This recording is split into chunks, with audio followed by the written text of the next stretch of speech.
presidente da Câmara dos Deputados, Hugo Mota, afirmou que a proposta de emenda à Constituição da Segurança Pública será prioritária na casa. O texto foi entregue a Hugo e outros líderes da Câmara pelo ministro da Justiça e Segurança Pública, Ricardo Lewandowski. Se o Brasil fosse um paciente, eu diria, ministra Gleisi, que o nosso paciente está com um câncer grave.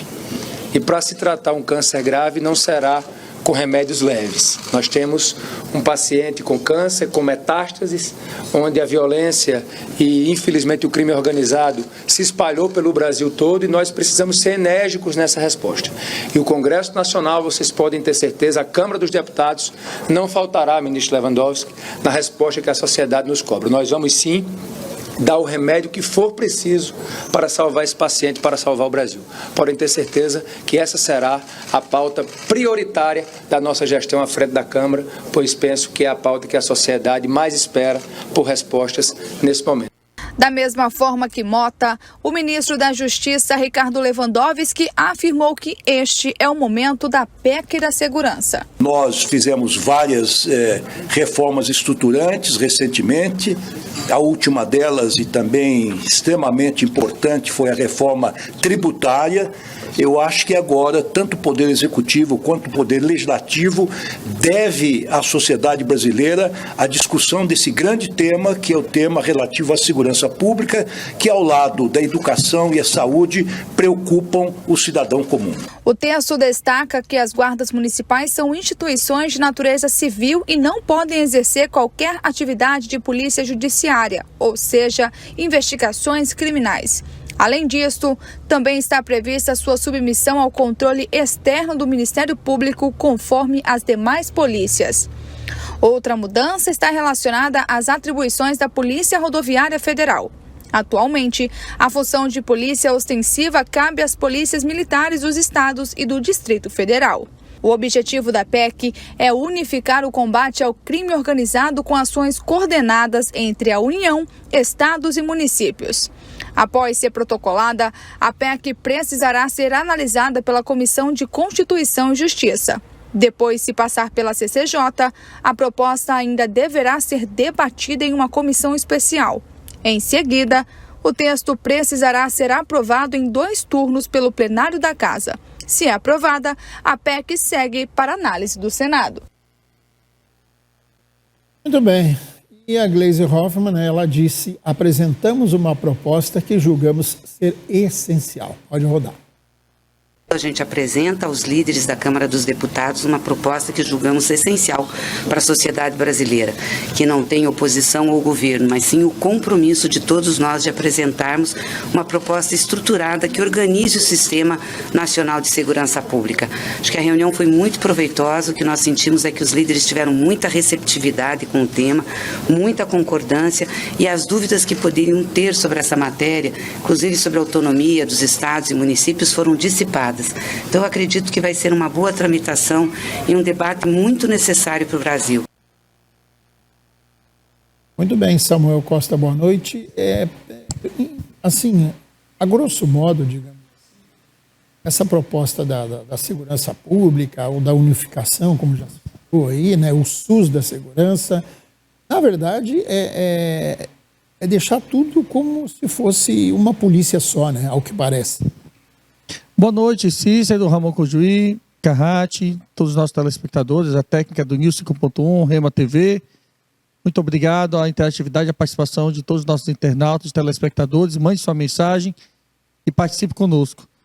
Eu, particularmente, tenho uma opinião formada que vai, de encontro com alguns estudos que eu tive a oportunidade de fazer ao longo, de anos, estudando para a segurança pública, fazendo curso de formação, e em coisas que, à luz da grande parte do povo brasileiro, vão se colocar, muitas das vezes, contrário àquilo que eu vou dizer. Olha, eu sou defensor do governo Lula, pretendo votar no governo Lula novamente, se ele for candidato à reeleição, mas isso aqui é uma pauta que é baseada em pesquisa qualitativa. O que aflige boa parte do povo brasileiro? É a segurança pública, Então, acho que nada mais justo que o governo ter acesso a esses dados e tentar propor algo para tentar resolver, minimizar ou dar uma falsa percepção de segurança para a população. Antes tarde do que nunca, né?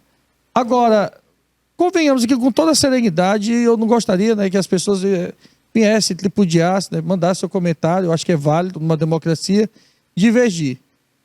Mas, para a gente dar essa garantia de uma pseudo fortalecimento do aparato policial, lá do artigo 144 da Constituição, de uma forma com exatidão, né, com mais firmeza, é necessário criar mecanismos legais para acompanhar o dinheiro do crime organizado.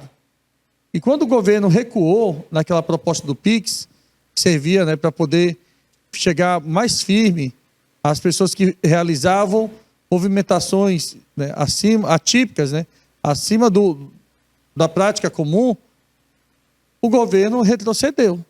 Isso é combater a corrupção, combater o crime organizado, enfim. Segundo aspecto, eu acho que antes de implementar essa Guarda Civil Metropolitana, a Guarda Municipal, que não vai ser implementada, por exemplo, vou pegar o município de Porto Velho. O prefeito Léo Moraes, muito bem intencionado, inclusive até com a ex-prefeitável, né, Ilma Torinho, afirmaram categoricamente que na gestão deles iria ser implementada a Guarda Municipal. Não vai ser implementada a Guarda Municipal. Eu duvido que o Léo Moraes consiga implementar, que é uma mentira. O maior município do Brasil, um dos maiores do planeta, em extensão territorial. Se você colocar uma escala, né, 12 por 36, 24 por 48, com 200 homens, né, você vai ter no máximo 50 pessoas atuando. O que isso vai ajudar a minimizar? Qual é o custo de um agente da segurança pública, em média, no Brasil?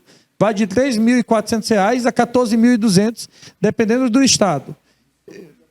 Se todo mundo não tiver atestado médico, exame psicotécnico, afastamento lá pelo CID, doença psicossomática, é enxugar gelo, é fazer trança em careca e fazer remendo do pneu de trem.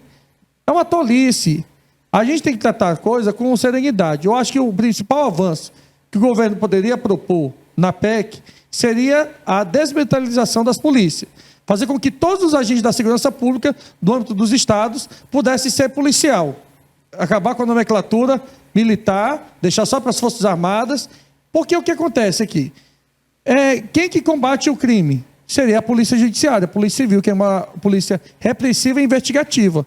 É a Polícia Civil, no âmbito do Estado, que tem treinamento de fazer a repressão do crime. Mas o que a gente vê é o inverso. Por falta de efetivo, coloca a Polícia Militar, que é uma polícia ostensiva, preventiva, administrativa, ostensiva, para fazer o trabalho da polícia. E aí, nos cursos de formação, se passa 80% do tempo ensinando ordem unida, né? Assim, a gente respeita a instituição militar, a liturgia e tudo, mas não treina o policial a ser, de fato, policial. Então, aí, quando tem um crime cometido em uma periferia ou em qualquer lugar, a polícia militar sem treinamento, não isola o local do crime, altera a cena do crime, mete a digital, enfim, se você consegue desmilitarizar, a gente consegue avançar. Criado um negócio que foi uma coisa muito importante, Cícero, que foi a Unisp. No primeiro momento, né, um serviço integrado. Mas tinha civis e militares trabalhando. O tenente queria mandar no delegado, o delegado queria mandar no coronel, o coronel queria mandar no escrivão. O escrivão, porque era formado em direito e tinha mais conhecimento do que o major em alguma parte do direito, obrigado, também não queria... Aí, exemplo, hierarquia e disciplina, serviu de quê? Existe o Estatuto próprio da Polícia Civil e existe o RDPM, que é o Regimento Disciplinar da Polícia Militar.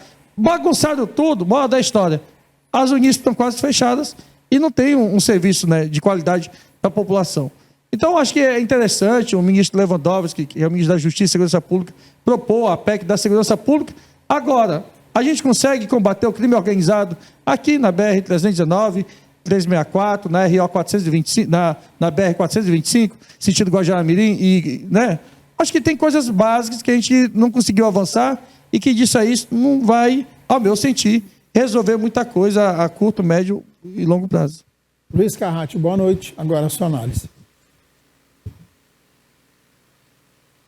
Boa noite, Cícero. Boa noite a todos que estão em casa, aos senhores e senhoras, aos colegas da bancada, com o Juí, que há muito tempo não via, uma pessoa muito especial, Samuel, todos da técnica que estão aqui, por detrás das câmeras, fazendo esse programa News 5.1 uma realidade e certamente o programa de mais audiência no horário, todos os dias aí na sua telinha. Um tema, falar de segurança pública, Cícero, é falar das necessidades básicas que o país passa, né? Os municípios, o Estado. Eu estava agora há pouco falando com o Samuel nos bastidores aqui e também colaboro com a fala do Samuel no que tange o fortalecimento das polícias com relação, inclusive, a salários. Nós sabemos o quanto os governos, os municípios, né, principalmente os governos do Estado, aqui em Rondônia se trabalha para melhoramento, né, do enquadramento salarial dos policiais, mas hoje, por exemplo, o Estado de Rondônia não tem soldados na sua tropa, de cabo para cima, né? Eu não sei se fazem 5 ou 6 anos que não há concurso público de soldado necessário para que justamente essa classe possa ser fortalecida para com o Estado, né? E aí eu falo também das polícias de fronteira, que são pouquíssimos, da polícia ambiental, que também são pouquíssimos, e assim por diante. Eu não sou a favor dessa discussão da Guarda Municipal, porque entendo da mesma forma como o Samuel falou, do custo. Por exemplo, uma cidade como Pimenteiras, que tem 3 mil habitantes, Chupinguaia, no estado, como é que vai ser? Como é que essa conta vai bater? A gente precisa estudar isso aí, porque precisa vir alguém lá de Marte para explicar como que vai ser feito essa situação, né, essa inclusão, né, dessa classe que está sendo discutida, que para mim isso não vai dar em nada. O que de fato nós precisamos entender, Cícero, e a discussão precisa ser ampla, discutir mais concurso público, discutir salários de fato reais e salários bons para os policiais, né, para os soldados. Talvez aqui no estado de Rondônia, eu não tenho essa notícia para dar agora, mas posso pesquisar e depois trazer, talvez o GI até colabore com isso, mas existem estados aí no Brasil que o salário está abaixo de todos os níveis.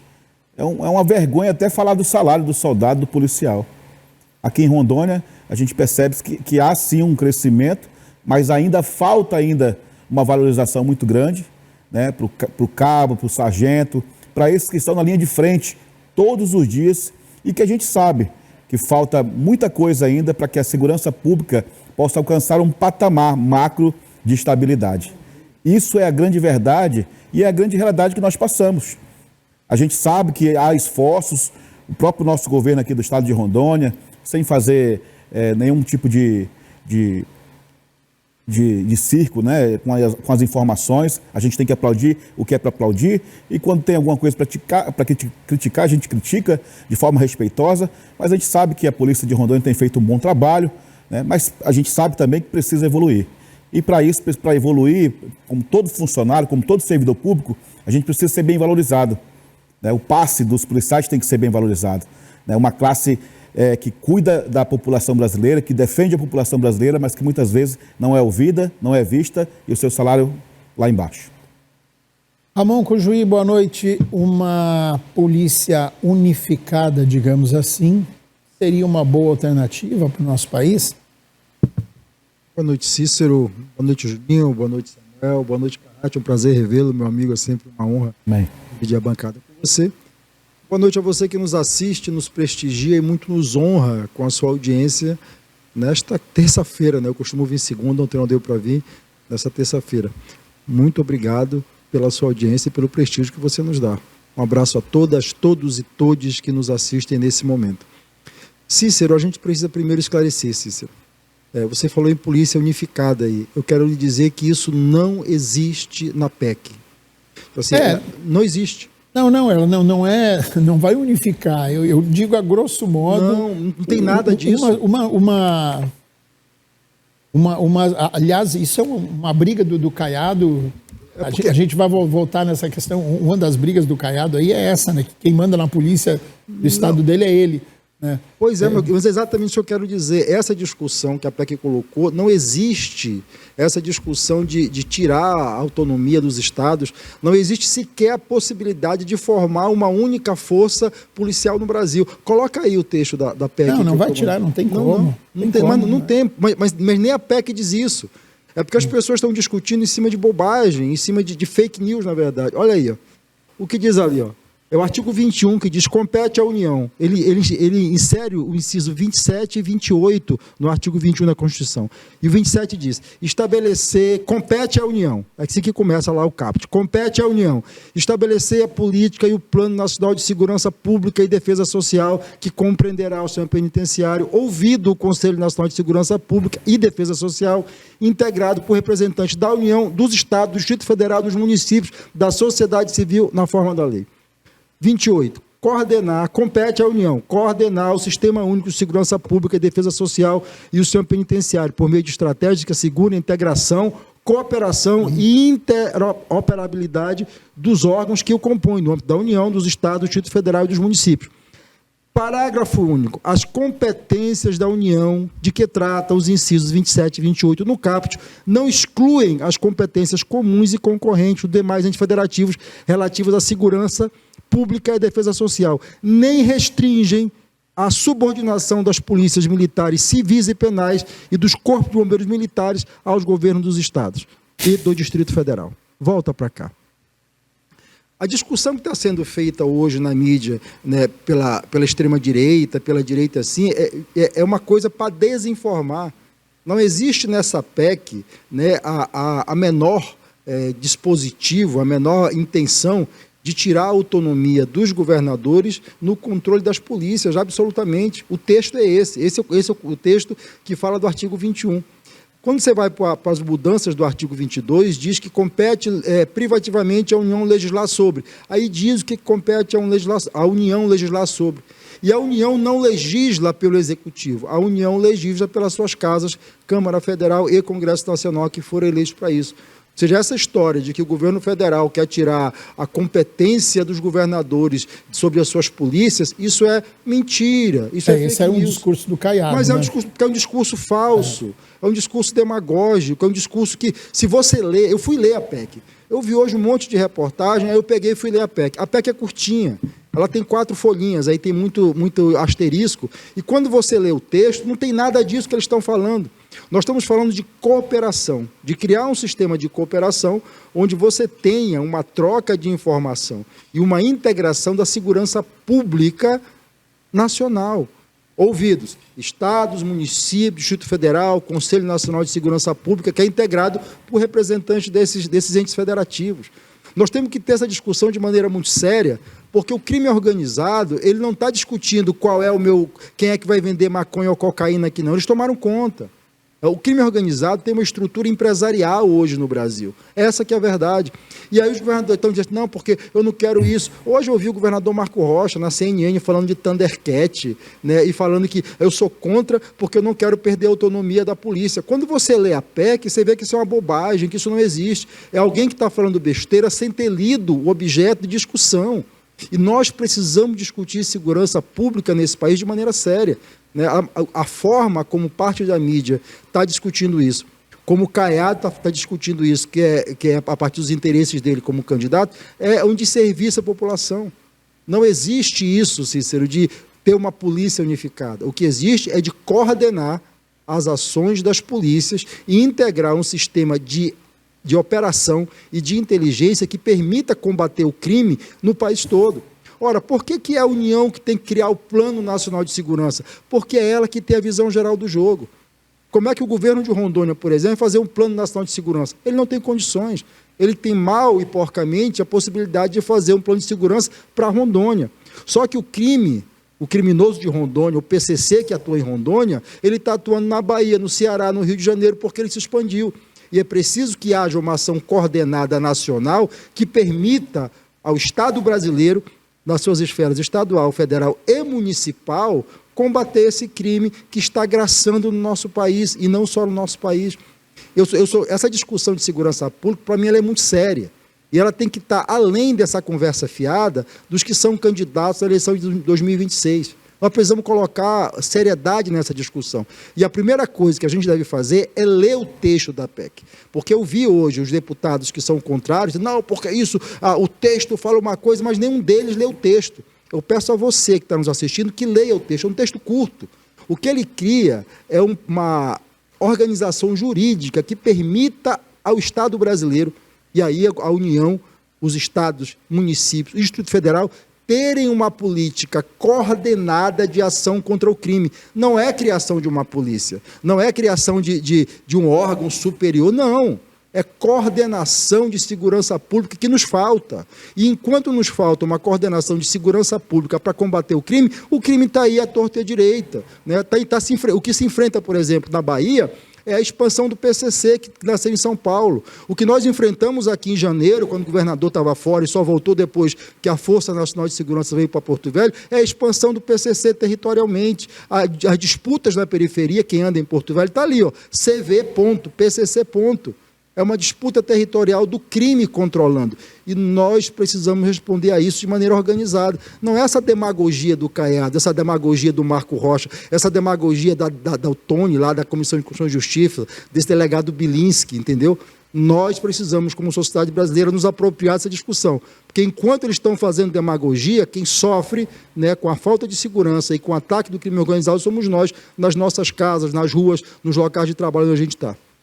Muito bem, lembrando, Ramon, que eu fiz uma pergunta para você e para o Samuel, né? Não foi uma afirmação, foi uma pergunta. A pergunta ela vem embutida de um pressuposto, que haveria...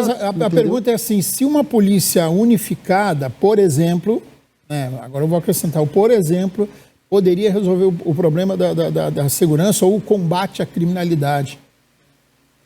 Sim, não, o texto não é isso, eu concordo contigo, não tem nada a ver com unificar as polícias e acabou... É porque quando você faz a pergunta, existe o pressuposto de que há uma proposta transitando aí que fale disso. Não fala disso. E é isso que a mídia geral está colocando hoje. Não fala quando disso, eu vi a mídia dizendo isso hoje, eu fui atrás da proposta para ler. E a proposta não tem nada disso. Está muito claro. Está muito claro. Depois, por favor, o Chico não falou ainda. Chico Holanda, boa noite. A sua análise sobre esse tema aí da PEC da segurança.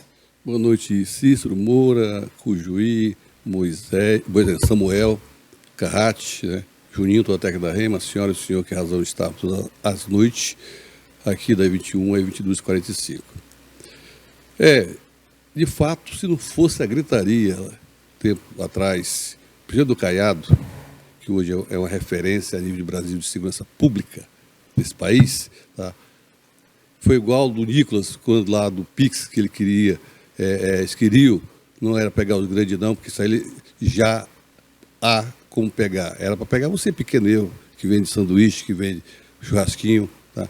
E o Nicolas ajudou todos a ficar fora da malha que esse governo populista, socialista, para ir para o comunismo queria fazer. Essa agora é a mesma coisa. Houve mudança, de fato. Tá? Esse modelo que está agora não era o que eles queriam implantar lá atrás. Não era mesmo. Tá? Esse modelo aí, eu concordo que deva haver uma interação entre os estados na questão da segurança pública, porque o criminoso, hoje essas organizações criminosas estão de norte a sul, de leste a oeste do país. Tá? Do país. Aqui em Rondônia, principalmente, culpa desses governos socialistas que trouxeram aqui para o estado de fronteira, tá? Um presídio federal onde começou a trazer para cá as organizações criminosas desse país. Porque quando vem um grande presidiário para um presídio de segurança máxima, a sua organização vem toda junta. Vem toda junta. Então, e quem vem em que governo? Do governo da esquerda, tá? Em que quer organizar a polícia, se nem teve capacidade, tá? De, pelo menos lá atrás, quando trouxe para Rondônia um presídio de segurança máxima, ter feito um estudo, ter visto que Rondônia tem mais de 1.000 quilômetros de área de fronteiras. Tá? É um governo que quer organizar, que não tem a capacidade de organizar as fronteiras, que a Polícia Federal, a Força Nacional, isso é de responsabilidade do governo federal já. Mas nós temos, entrando pelas fronteiras do Brasil, armas, drogas, e que não é responsabilidade dos estados, e sim do governo federal. Mas já demonstra que ele não tem capacidade, tá, não tem capacidade de fazer o enfrentamento. Tá? Como falei, de fato, houve modificação, tá? Não está como era a ideia anterior, tá? Mas, se não for os governadores que se organizem para combater o crime, depender da organização desse governo federal, esqueçam. Tá? Esqueçam. Se for depender da organização do STF, esqueçam. O STF, pelo contrário, ele der cobertura, como fez no Rio de Janeiro, dando 5 anos de cobertura para os grandes milicianos, traficantes, enfim, que estavam nos morros. Tá? Esse é o Brasil que vivemos. Essa é a segurança que temos. Tá? E também dizer que a Guarda Municipal não resolve nada, São Paulo é um exemplo disso. Quantas pessoas são presas lá pela Guarda Municipal? E a Guarda Municipal aqui em Rondônia, em Porto Velho, tá? Não seria para estar em todos os bairros, na área rural, não. Seria principalmente para atenuar os centros comerciais, onde hoje há uma grande segurança daquela senhora, daquele senhor, em comprar no centro de Porto Velho, por exemplo. Tá? Então, esse é o modelo da Guarda Municipal em que quer ser implantado em Porto Velho, e eu acredito que vai ser implantado. Não é aquela guarda para concorrer com a Polícia Civil e nem para fazer o papel da Polícia Militar. Então, quando as pessoas trazem informação para o senhor, para a senhora, pesquise em várias capitais, em vários municípios grandes. É lógico, com a Pimenteira é impossível de ter uma guarda municipal. Tá? É impossível de ter uma guarda municipal. Isso sim aqui na capital. Tá? Agora, vem essas balelas, vem esses caras de paisagem, levar informação para o senhor e para a senhora, não acredite, pesquise, que você vai ver que eu estou falando, o que está sendo proposto, que foi proposto lá atrás para a Guarda Municipal de Porto Velho, é viável, é possível sim, não é para estar fazendo lá nos distritos, tá? Não, é principalmente para os centros comerciais de Porto Velho. Começando pela ordem da minha esquerda lá, Carrati, seus 30 segundos. Eu queria só que eu gosto muito de algumas falas do Cujuí. Cujuí, essa programação e esse planejamento, esse plano de trabalho que o governo federal pode trazer aos estados, o acompanhamento. Por exemplo, eu quero citar aqui os servidores dos policiais penais, que são aqui no estado de Rondônia, se me falha a memória, federais, não são? Os policiais penais? Até março de 91. E aí o que acontece? Hoje nós temos aí, por exemplo, Urso Branco, com praticamente aí 2.000 presos e cada plantão, 1.500 presos, se me falha a memória aí. 600. Hã? Nem de 600. Reduziram? Porque cabia 400 e poucos, né? Tem que 550 a 600. Mas aí você coloca aí 5 pessoas trabalhando num plantão para cuidar de 600 presos. Né? A conta também não fecha. Não há investimento nessa área. Seria também para cuidar desses investimentos também, com essa área também específica, e correspondendo à fala do nosso amigo Chico. Chico, com todo respeito a você que eu tenho, a minha opinião em relação ao você falou cara de paisagem, né? É porque não doeu em mim não, tá? Tô só... Não é você não, você não está dando cara de paisagem tá. não. É porque assim, eu tenho uma opinião formada, né? Eu não tenho conchave com ninguém, a minha opinião aqui é independente. E gostando ou não, né, é uma opinião que eu acho que eu deveria estar falando aqui. Como eu falei, eu acho que não vai dar certo isso aí, né, porque a conta não bate, enfim. Senhores, sem debate, no máximo... Cujuí, por favor, eu queria que você me explicasse isso, porque eu sei que você é um cara entendido nessa área. O Samuel pediu um tempo, vamos lá. Cujuí, como você foi provocado, vai você e depois o Samuel. Vai lá. Não, tá. Primeira coisa, o sistema penitenciário ele é estadual e federal. Quem criou o sistema penitenciário federal foi o presidente Lula. Antes do mandato do presidente Lula, de 2002, não existia penitenciária federal no Brasil. Em 2006, ele entregou Catanduvas e Campo Grande, as penitenciárias federais. Em 2009, entregou Porto Velho e Mossoró, Rio Grande do Norte. E em 2013, se começou a construir Brasília, que se encerrou em 2018. Ou seja, quem construiu o sistema federal penitenciário foi o presidente Lula, a presidenta Dilma, foi o PT. Né? Não havia sistema penitenciário federal antes. Quem regularizou a carreira de policial penal foi o Partido dos Trabalhadores ano passado. O presidente Lula assinou a lei que regulamentou a carreira, 2023. Certo. Quem criou a Força Nacional de Segurança foi o governo do presidente Lula em 2004, na gestão do ministro Márcio Tomás Bastos. Ou seja, se você pega a criação do PRONAS, que é o Programa Nacional de Segurança e cidadania é de 2007. Quando você pega o Programa Nacional de Unificação de Inteligência, ele é de 2009 e vai até 2012. Entendeu? Então, quem criou a estrutura de segurança pública no Brasil hoje, sempre, desde 2002 para cá, foi o presidente Lula, né, e a presidenta Dilma. A gente precisa deixar isso muito claro, porque tem gente que fala da boca para fora e não conseguiu fazer nada. A grande proposta do governo Bolsonaro, por exemplo, de segurança pública, era colocar muralha ao redor de presídio federal, né, e não construir 1 metro quadrado. Então a gente precisa colocar as coisas nisso.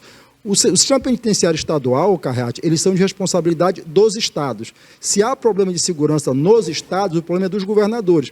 O problema é que os governadores fazem muita politicagem, né, e esquecem de fazer o seu serviço. Eu assisti aqui de Rondônia, por exemplo, o secretário de Segurança Pública... Conclua. Só para concluir aqui, né, nós passamos janeiro aqui em Rondônia, aqui em Porto Velho, né, sob o jugo da criminalidade. E um governador ausente e um secretário de segurança ausente. E que as coisas só se regularizaram depois que vieram força de estados vizinhos e a Força Nacional de Segurança. E a gente precisa dizer isso, né? A gente precisa parar. Eu estou dizendo assim, parem com a politicagem e vamos discutir segurança pública de maneira séria, porque isso interessa a todos nós. 1 minuto, Samuel. Obrigado, Cujo. Assim, correspondendo aqui à fala do Chico Holanda, primeiramente a gente precisa desmembrar Departamento Penitenciário Nacional, DPEM, e Ministério da Justiça e Segurança Pública. O Departamento Penitenciário cuida, né, de todas as políticas públicas penitenciárias no âmbito federal. E o Ministério da Justiça é o que viabiliza os convênios. O que seria dos governadores se não tivesse ajuda do governo federal? Quem viabilizou essas políticas públicas de formação continuada, aparelhamento, né, distribuição? Você for ali no pátio do Comando Geral, da nossa briosa Polícia Militar, você vai ver dezenas de viaturas 0 km da Polícia Rodoviária Federal. Então, assim, pouco ou muito, bom ou ruim, que as únicas políticas de governo que foram implementadas para combater o crime organizado, as associações e organizações criminosas, foi o governo PT, como bem trazido aqui pelo Ramon Conjuí, Lula e Dilma, que viabilizaram. Qual foi o recurso, o aporte financeiro que o Lula viabilizou para a Rondônia só em 2023 e 2024? Foi um aumento de mais de 14%. O Coronel Vital, secretário de Segurança Pública e Defesa e Cidadania, está nos assistindo agora e não vai me deixar mentir. Pode aqui ligar, ouvir o programa e desmentir se eu estiver falseando a verdade. A gente tem que ter honestidade no debate e, muitas das vezes, quem foi que viabilizou o suplemento para o pagamento do piso nacional da segurança pública através do PRONAS foi o governo PT, o governo Lula e da Dilma. O Bolsonaro de nada fez, sequer conseguiu dar um colete balístico vencido para os nossos agentes da segurança pública, policiais civis, policiais penais, policiais militares, e os investimentos que foram trazidos no período de 2019 a 2022 foram totalmente abaixo do que estava introduzido dentro do Plano Nacional de Segurança Pública. Vamos lá, Chico, 1 minuto. Vou repetir novamente. O responsável por hoje nós temos uma milícia armada nesse país, tá? É o governo federal, porque as fronteiras, mais uma vez, é responsabilidade do governo federal. E aqui dá exemplo, Rondônia, Porto Velho, em janeiro, se nós formos ver lá, Rio Grande do Norte, tá? O Presídio Federal, o governo do PT, que esteve, tá, em 2023, aquele massacre lá das pessoas, queimando hospital, empresas particulares. Tá? Nós vamos para a Bahia, o pior estado hoje de violência. Não é o Rio de Janeiro e São Paulo, não. É a Bahia. O Nordeste está hoje, e é onde é administrado pela esquerda, os piores estados de segurança pública desse país. Pode puxar aí puxa, Chico, tu poderia me citar uma política pública de segurança que o Bolsonaro fez? Uma? Tá, que esse governo da esquerda, tá? Onde está melhor? Onde está melhor? É Goiás, é São Paulo, é Santa Catarina, é Rondônia, que nós não estamos entre os piores do Brasil, não. Quem está entre os piores do Brasil, você pode puxar, é Nordeste e boa parte do Norte, exceção de Rondônia e os países e os estados do Norte e do Sul desse país. Rio de Janeiro não tem, não, que nem São Paulo. É administrado pela centro-direita. Onde tem PT, pode buscar que os 10 estados mais violentos desse país é Nordeste e o Norte, com exceção de Rondônia.